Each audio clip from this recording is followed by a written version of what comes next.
All right, douche boss. Dear Bill, first I want to say, I have all the episodes of Uninformed you did with the Teen Idol sensation on my phone and listen to them every day. But on to my dilemma. I'm 18 and work at the finish line at the mall, and my boss is a complete dick. Of course he is, because he's managing a finish line at the mall. You're 18. You got your whole life ahead of you. He probably fucking married the wrong person. He's starting to go bald. He's standing there wearing that referee uniform, going, hey, what did I tell you about the Chuck Taylors? You know, I thought I told you to fucking stalk them up in the back. Whatever the hell they say. Don't you just want to choke him with his whistle? Do they make you wear whistles there? Or is that athlete's foot? Or is that the Foot Locker? I don't know. Actually, you know something? I have like the worst collection of dirty white boy sneakers you're ever going to see in your life. Every time I look at my sneaker collection, I picture, you know, Keith Robinson or Patrice, if he was still alive. God damn it. Just trashing me. You know what's funny about how much I miss Patrice is the amount of times is when I miss that guy. How the fuck do I tell this story without fucking outing somebody? Somebody gave a fucking speech, you know, or whatever. Went on some rant about the state of comedy, and everybody thought it was fucking amazing. It was just one of those times where I wish Patrice was in the room when this person was was talking about it. That's when I missed that dude the fucking most. I missed him then. I missed him when Penn State, that Sandusky guy, when he gave the fucking interview.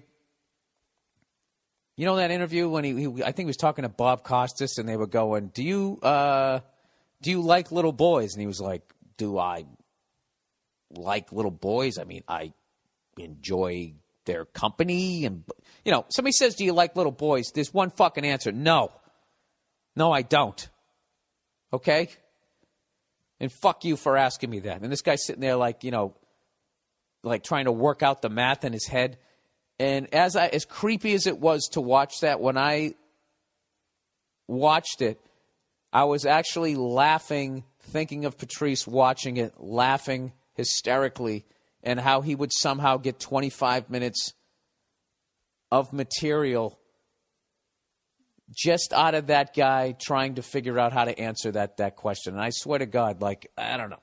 We got this benefit coming up for him, and as just putting the thing together, it's just like going through him dying all over again. It's been fucking brutal, but good, and a good positive things because everybody bought up the tickets.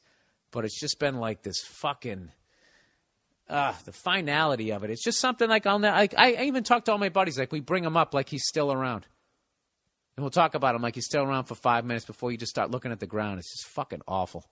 I really do not wish that. You know, I don't know why you would, but and it's not even worth even stating, but I really don't wish this on fucking anybody because it's really just something when I'm 80, well, if I'm lucky enough, you know, the way I've been drinking lately. Let's just be a little more conservative. I'm 68. It's just something that's still just going to be, I'm coming to an acceptance that it's going to be as sad when I'm that age as it is right now. You know, so I figured I'd talk about that to add to the already not hilarious podcast that I'm doing this week. I'd add to the losing a close friend fucking vibe. You know, who's getting who? It really wasn't a funny fucking week out in the world. All right, douche boss. Where are we here? At the finish line, he is one of those guys who, okay, his boss is a complete dick. All right, and he says, he's one of those guys who got bullied all through high school and now actually has some control and takes it out on me and the other employees. How did you figure that out? Is that you just like psychologically breaking the guy down? I have to tell you something. There's nothing worse than watching somebody abuse their position of power, however small it is. You know, like this guy right here has no right getting mad at like an athlete who goes around being a dick because it's like, dude, you're doing the exact same thing. You just can't run a 440. But your head space is the exact same place as some, you know, egomaniac fucking athlete. You just suck at sports, so you sell the gear to people to go play sports. Anyways, He says he even steals out of the register at work and holds the special release shoes for him and his friends. He's 30 years old and tries to fuck the 16 and 17-year-olds who work there. Oh, my God. This guy's a character right out of the movies. You know, I worked with a guy like this. I used to work in a restaurant a long time ago. Sorry, I'm trying to get the Czech cereal out of my throat. I used to work with this guy, and basically, like, 4 or 5 of these guys bought into a restaurant. And the one guy who's going to be there every day, who's always the guy who ends up stealing. The silent partners always get fucked. His buy-in was he had all the equipment for the kitchen. So he I don't know, he had some other failed restaurant. He got all the equipment. But anyways, this guy was a cokehead. He used to steal out of the register. He used to fucking try to bang the, not the maitre d', the fucking maitre d's, whatever. The fucking chick who sits you down, the hot one. You know, who dresses classy. That skirt fucking going right over her shapely ass. Yeah, he used to try to fucking bang them all the goddamn time. And when they wouldn't give it up, they'd get fired, and then he'd be bringing a new one. And if that one ended up banging him, then she stuck around. It was brutal. So anyways, he goes, he harasses me and others, calling our phones repeatedly, telling us to come in on our days off, and leaves voicemails saying we are ignoring him. Jesus Christ, it's my fucking day off. Anyways, he goes, recently, he got the only cool manager fired because he said he was stealing.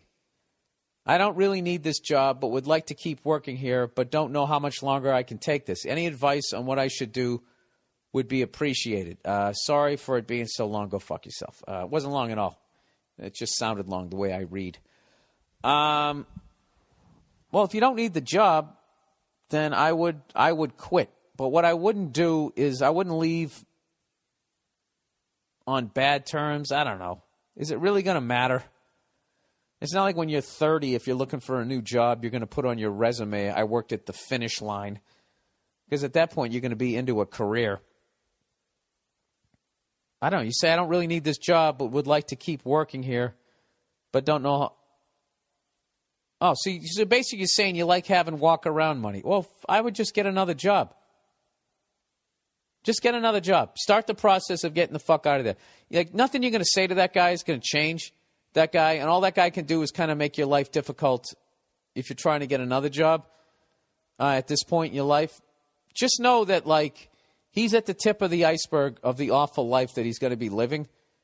The way he's setting the table, you don't need to do anything to him because he's going to do it to himself. And it would really be bad if this guy was just such a negative force that you somehow got sucked into it. I know you probably fantasize about punching him in the face or telling the guy to go fuck himself, and then the girl that you have the crush on at the finish line walks out arm in arm with you guys, and you start your own sneaker store right across, and you watch him get fired. I know you've probably played that fantasy out in your head 100 times, but I would just get another job. Sound like you don't mind working? You're not afraid of working? You like having the money, but you just can't deal with this douche. So this is a great life lesson. You do not need to be surrounded by douches. You have the power. It's your fucking life. He's always going to be a douche. Just walk out of his life. Just be like, yeah, I don't need to be around this guy. And then one day when you run into him, after you get another job, hey, how come you left? And just be, because, I don't know, dude, you were just, and don't curse at him or anything, because then it gives him an excuse to not see himself. And just be like, I don't know, man, you just kind of creep me out the way you were always hitting on girls who were like 16 and 17 years old. I mean, if that's what you want to do, I mean, that's cool. But, I'm just kind of not into that. So you have yourself a nice evening, and you just walk away from him. Maybe it'll work out like that. I have no idea, but I try and get yourself another job. All right? There you go. That's my advice. All right.